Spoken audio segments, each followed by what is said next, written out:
श्रीरामपूर दगडफेक आणि लूट.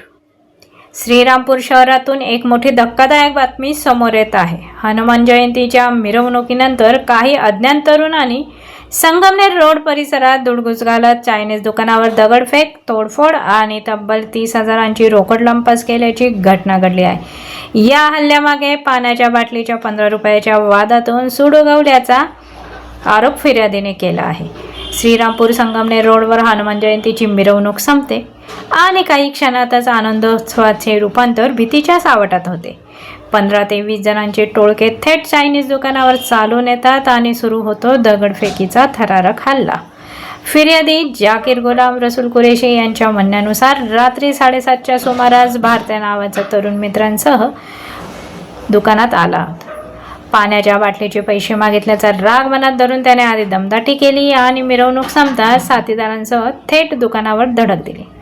दुकानाच्या काउंटरवरील काच फोडण्यात आली, खुर्च्या, प्लेट्स आणि साहित्याची तोडफोड करण्यात आली. दगडफेकीत दुकान मालकाच्या हातालाही दुखापत झाली. इतकेच नाही तर गल्ल्यातील 29 ते 30,000ची रोकड हल्लेखोरांनी लंपास केल्याचाही आरोप यावेळी करण्यात आलाय.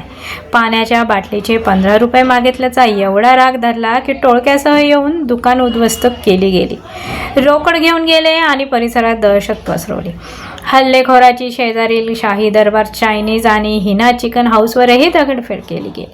हिना चिकन हाऊस बाहेरील शोरूमची गाडी खाली पाडून फोडण्यात आली, तर ग्राहकांच्या उभ्या मोटरसायकलीही खाली पाडून नुकसान करण्यात आले. या अचानक झालेल्या धुडगुसामुळे परिसरातील इतर दुकानदारांमध्ये भीतीचे वातावरण निर्माण झाले. आरडाओरड ऐकताच अनेकांनी आपापली दुकाने तातडीने बंद केली. मिरवणुकीनंतरच्या या घटनेने श्रीरामपूर शहरात तणावाचे वातावरण निर्माण झाले. दरम्यान भारती आणि त्याच्या 15 ते 20 अज्ञात साथीदारांविरुद्ध गुन्हा दाखल करण्याची मागणीही फिर्यादीने केली.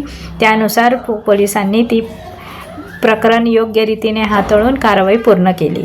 15 रुपयाच्या बाटलीच्या वादातून उफाळलेल्या या हिंसाचाराने शहरात एकच खळबळ उडाली आहे. ब्युरो रिपोर्ट, आपली दुनियादारी, श्रीरामपूर.